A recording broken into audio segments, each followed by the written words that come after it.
오늘 본문은 예수님을 재판하는 빌라도의 모습을 소개하고 있습니다. 빌라도는 처음에 유대인들이 예수님을 끌고 왔을 때부터 그에게 죄가 없다는 것을 알았습니다. 전혀 말 같지 않은 그런 고발에도 잠잠하신 예수님을 보고 빌라도는 놀라워하면서 그의 무죄를 확신하죠. 아, 이 사람은 진짜 죄가 없구나. 유대 종교 지도자들이 그를 시기해서 죽이려 하는구나 라는 걸 압니다. 더군다나 아내가 꾸었다는 꿈 이야기도 또 전달받게 되죠. 그래서 유대인들에게 제안을 합니다. 유월절 특사로 한 사람을 사면하려고 하는데 폭동과 살인을 저지른 이 바라바와 예수 중에 한 사람을 선택하라고 합니다. 무리들은 일제히 바라바를 놓아주고 예수를 십자가에 못 박으라고 소리치죠. 분위기는 점점 고조되고 흥분한 무리들에 의해서 폭동으로 번질 위험을 느끼자 빌라도는 어쩔 수 없이 유대인들의 요구대로 예수를 십자가에 내어주게 됩니다. 이 빌라도는 사도신경에도 등장하죠. 거기에 보면 예수의 고난과 십자가의 죽으심의 모든 책임을 다 지는 인물로 소개됩니다. 본디오 빌라도에게 고난을 받사 십자가에 못 박혀 죽으시고 라는 이 대목이요. 이 사도신경에 의하면 예수의 십자가의 죽으심의 모든 책임은 빌라도에게 다 전가되어 있습니다. 자, 그런데 사실 어떤 면에서 보면 가장 억울한 인물일 수도 있습니다. 왜냐하면 사복음서의 내용을 쭉 살펴보면 그는 정말로 예수를 놓아주려고 노력합니다. 사실은 책임을 묻자면 빌라도보다는 유대인들의 책임이 더 큰 것 아닌가 말이죠. 그런데 왜 오늘 본문의 정황과는 달리 사도들과 초기 교회와 성도들은 예수님의 이 죽으심에 대한 모든 책임을 빌라도에게 전가하고 있을까 하는 겁니다. 자, 이건 왜 성경이 이 빌라도의 이야기를 기록해 놓고 있는지를 알아야 합니다. 빌라도는 예수에게 죄가 없음을 확실히 알았죠. 그는 자신의 말처럼 예수를 놓을 권세도 있었습니다. 그러나 결국 빌라도는 자신의 힘과 의지로 바른 선택을 하지 않았습니다. 결국 알면서도 유대인들의 죄에 함께 동참하게 된 거란 말이죠. 이건 그가 아무리 나는 그래도 예수를 놓아주기 위해서 노력했다, 나에게는 책임이 없다라고 손을 씻어도 결국 그는 자신의 힘과 의지로 바른 선택을 하지 않은 겁니다. 바로 이 점이에요. 오늘 본문은 사도신경의 평가와 상반된 빌라도의 이 억울함을 보여주려는 이야기가 아닙니다. 알면서도 바른 선택을 하지 않은 사람, 바로 이 점을 지적하려고 하는 겁니다. 왜 그랬을까요? 왜 알고도 바른 선택을 하지 못합니까? 빌라도가 예수의 무죄를 알면서도 유대인들의 요구를 허락할 수밖에 없었던 이유가 있었습니다. 바로 자신의 야망 때문입니다. 당시에 기록된 로마의 공문서와 역사책에 기록된 빌라도에 관한 기록이 지금도 남아 있습니다. 빌라도에게 있어서 유대 총독은 자신의 최종 목표가 아니었습니다. 빌라도가 총독으로 있었던 당시 유대 안에는 여러 가지 유혈 사태가 일어났어요. 그러니 자신에 대한 이 보고가 좋을 리가 없지요. 더군다나 그때 로마에서 자신의 뒤를 봐주던 고위 관료가 황제 암살 사건에 연루돼서 사형을 당한 바로 그 상황입니다. 바로 이런 상황에서 예수의 이 일이 일어났던 거예요. 그러니 사실 유대인들의 눈치를 볼 수밖에 없는 겁니다. 더군다나 예수를 놓아주면 당신은 가이사의 충신이 아니다라는 자신이 가장 두려워하는 가장 치명적인 부분들을 이 유대인들이 들고 나왔기 때문이죠. 결국 자신의 자리를 지키기 위해서 예수를 내어주게 되는 겁니다. 진리보다, 진실보다 중요한 건 지금 당장의 자신의 자리, 자신의 안위였던 겁니다. 결국 몇 년 후 빌라도는 사마리아의 사람들을 살육하는 그 일로 로마로 압송되어서 귀향을 가서 거기서 생을 마치게 되는 거예요. 결국 자신의 자리를 지키기 위해서 예수의 사형을 선택을 했지만 자신의 자리를 지키기 위해서 한 이 선택으로 결국 자신의 자리를 잃게 되는 겁니다.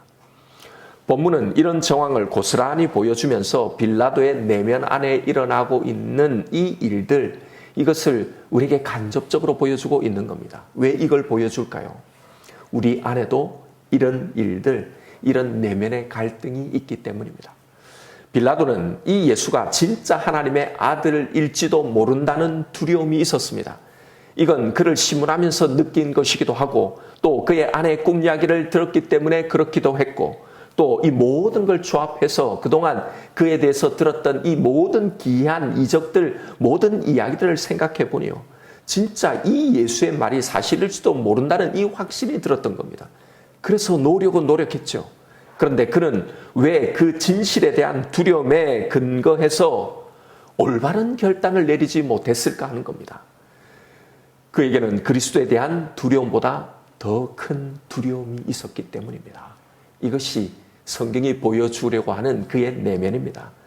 그는 자기 영혼을 잃어버리는 것보다 자기의 권력과 지위를 잃어버리는 것이 더 두려웠던 겁니다. 결국 그는 그가 더 두려워하는 쪽을 선택한 겁니다. 여러분, 이게 모든 인간에게 있는 모습입니다.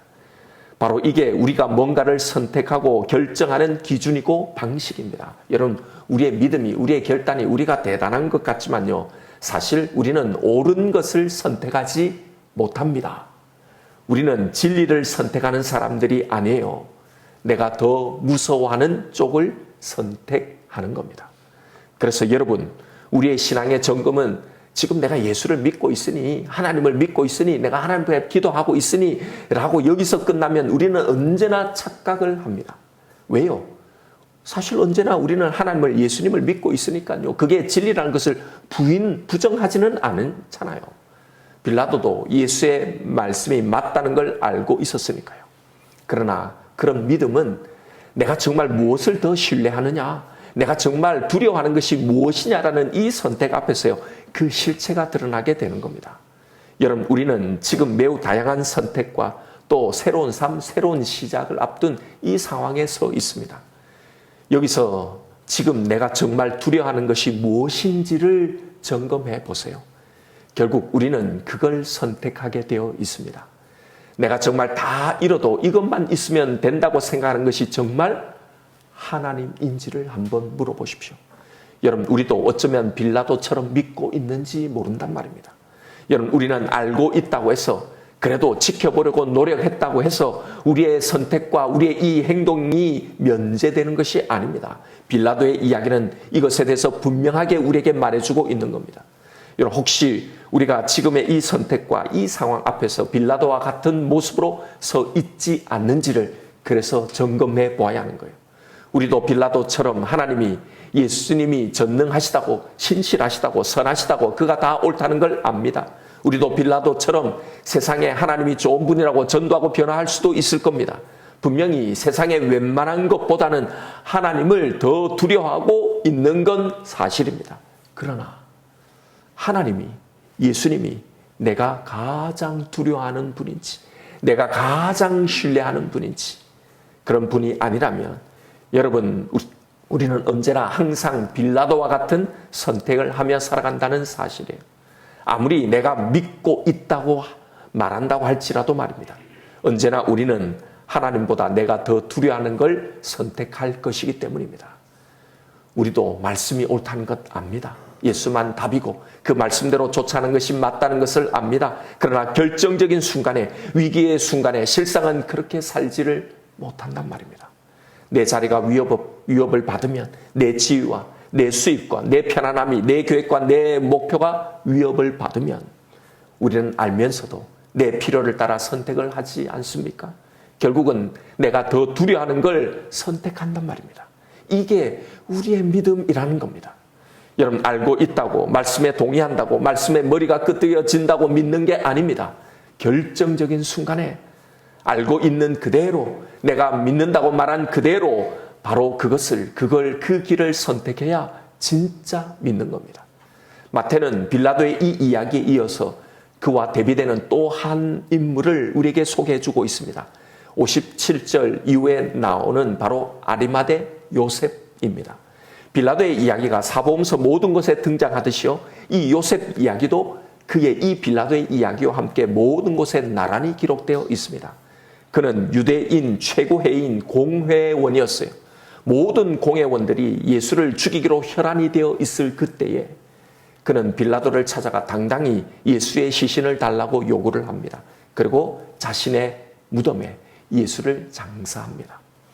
아마 어쩌면 그는 이 일로 자신의 모든 지위를 잃었을 겁니다. 왜냐하면 당시 유대교 공회가 사람들이 예수를 믿는다는 그것만으로도 출교를 결정했기 때문입니다.